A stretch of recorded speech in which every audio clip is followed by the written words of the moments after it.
Merhaba arkadaşlar, kanalıma hoş geldiniz. Bugün sizlerle milföy hamurundan mantı tarifini paylaşacağım.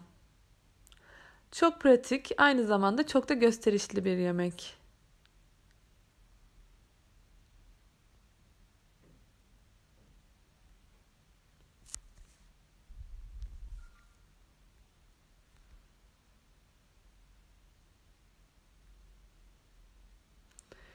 Öncelikle kızgın bir tavaya 200 gram dana kıymamı atıyorum.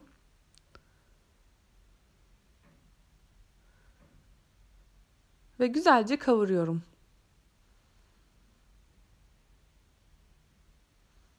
Kıymayı pişirmeden çiğden yapanlar da var ama bu şekilde daha güzel oluyor arkadaşlar. Ben içine soğan da koyacağım.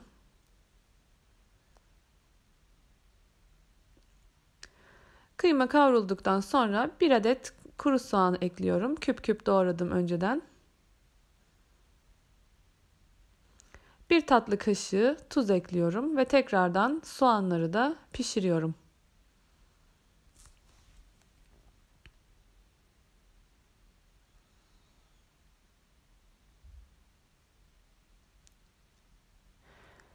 Soğanlar da piştikten sonra 1 çay kaşığı pul biber ve 1 çay kaşığı karabiber ekliyorum.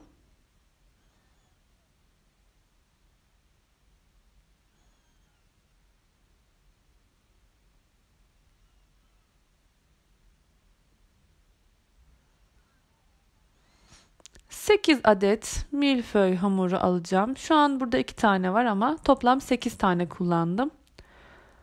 4'e bölüyorum bu şekilde milföy hamurlarını. Önce 2'ye, sonra 4'e bölüyorum.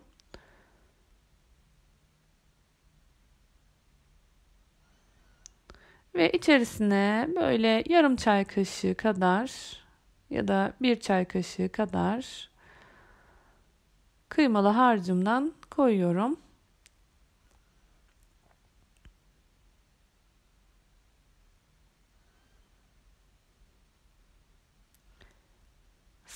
Sağdan soldan bu şekilde mantı kapatır gibi kapatıyoruz.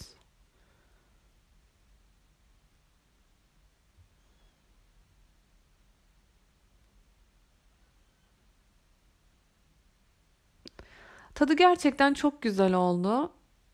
Pratik. Böyle 10 dakikada hemen yapıp koyabileceğiniz bir yemek. Böyle ters çevirerek koydum. Fırın tepsisine yağlı kağıt serdim ve ters çevirerek koydum arkadaşlar.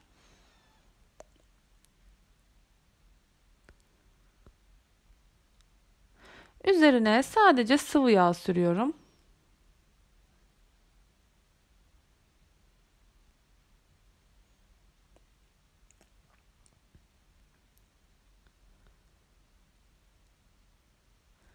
Ve alt üst açık 180 derece fırında kızarana kadar pişiriyorum. Gördüğünüz gibi mantılarımız pişti. İçi yumuşacık, dışı çıtır çıtır oldu. Böyle yuvarlak büyük bir tabağa servis edeceğim şimdi.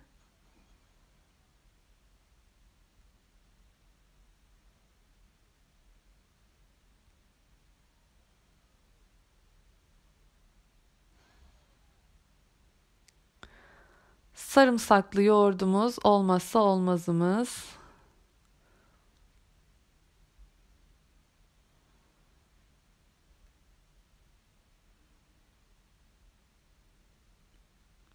Dilerseniz sarımsaksız da yapabilirsiniz.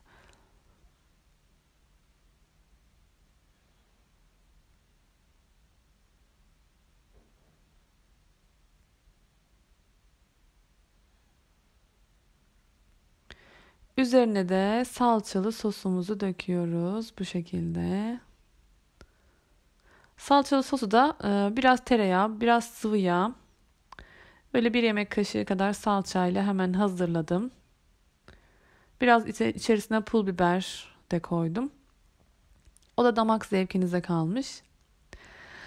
Gördüğünüz gibi bu şekilde servis ediyorum arkadaşlar. Şimdiden deneyecek herkesin ellerine sağlık, herkese afiyet olsun.